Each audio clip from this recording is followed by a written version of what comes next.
जो अपने रिश्तेदारों का दबाव सहन नहीं कर पाते, जो संघर्ष नहीं कर पाते हैं, थोड़ा सा बोल देने पे या थोड़ा सा दबाव डाल देने पे वो झुक जाते हैं, तो ऐसी आत्माओं के लिए परमात्मा ने कहा है कि यदि आपको जाना भी पड़ जाए तो आप जी चिंतित ना होना, आप परमात्मा की भक्ति निरंतर अपने करते रहना। वहाँ आप जब भी 1-2 दिन रहो, परमात्मा के समय पे अपनी आरती करते रहना, अपने मंत्र करते रहना, परमात्मा का सत्संग सुनते रहना। और भोजन करने के बाद में जितनी बार भी भोजन करो, उससे पहले अन्नदेव की छोटी आरती और बाद में अन्नदेव की बड़ी आरती आपने अवश्य करनी है, ताकि आपके ऊपर भार नहीं रहेगा।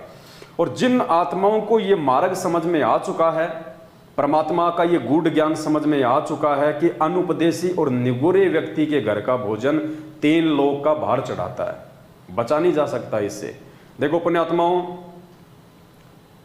2 व्यक्ति हैं, पूज्य गुरुदेव जी ने बताया कि 2 व्यक्ति हैं और दोनों व्यक्ति जो है किसी कारखाने में काम करते हैं और दोनों की जो ड्रेस है वो गंदी हो जाती है। तो ड्रेस तो दोनों की गंदी हुई, इसमें कोई दो राय नहीं है। एक व्यक्ति के पास में साबुन है और एक व्यक्ति के पास में साबुन नहीं है। अब जिसके पास साबुन नहीं है वो अपनी ड्रेस को साफ नहीं कर सकता, उसके कपड़े तो गंदे ही रहेंगे। और जिसके पास में साबुन है तो शाम को आके वो अपने ड्रेस को धो लेगा, धो लेने से उसकी जो ड्रेस है वो थोड़ी बहुत साफ सुथरी हो जाती है, लेकिन साबुन तो खर्च हुआ ना।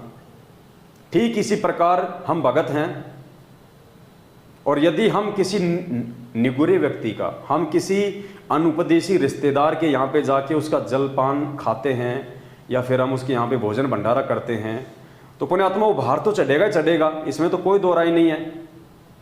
लेकिन परमात्मा ने फिर हमारे को जो भक्ति दी है, जो सतनाम रूपी जो साबुन दिया है, वो फिर हमारे को घसना पड़ेगा। यानी हमारी भक्ति का वहाँ पे नुकसान होगा, वहाँ पे हमारी भक्ति जाएगी, क्योंकि वो पाप कर्म, वो 3 लोक का भार उस अनुपदेशी के यहाँ पे भोजन करने का वो कैसे हल्का होगा, किस चीज़ से हल्का होगा। परमात्मा ने क्या बताया कि तुम्हें जो मंत्र दिया गया है, तुम्हें जो भक्ति दी गई है, उससे तुम्हारे ऊपर ऋण नहीं चढ़ेगा। ऋण क्यों नहीं चढ़ेगा? इसलिए क्योंकि हमारी भक्ति उन अनुपदेशियों के पास जाएगी।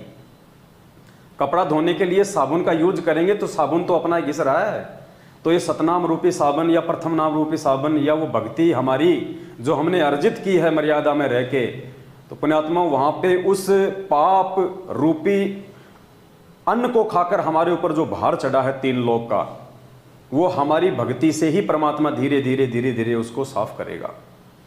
इसलिए कोशिश करो, जिन भगत भाई बहनों को मार्ग समझ में आ चुका है वो कोशिश करें कि प्यार प्रेम से अपने रिश्तेदारों को इस मार्ग पे लेके आएं, उन्हें समझाने का प्रयास करें कि किस प्रकार से हम एक दूसरे के मार्फत ऋण के माध्यम से हम यहीं पे काल भगवान के जाल में रह जाते हैं।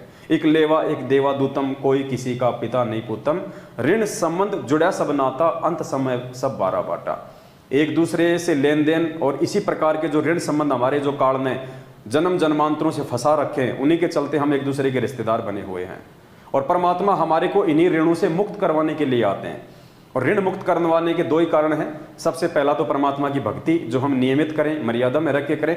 दूसरा, परमात्मा ने ये फालतू के जो रीति रिवाज हैं, जो ये परंपराएं हैं और जो इस प्रकार से अपनी रिश्तेदारियों में शादी विवाह में जाना, वहाँ पे फालतू में जाके अपना समय बर्बाद करना, उनकी व्यर्थ की क्रियाओं में शामिल होना, तो इससे हमारी भक्ति का जो है सत्यानाश होता है।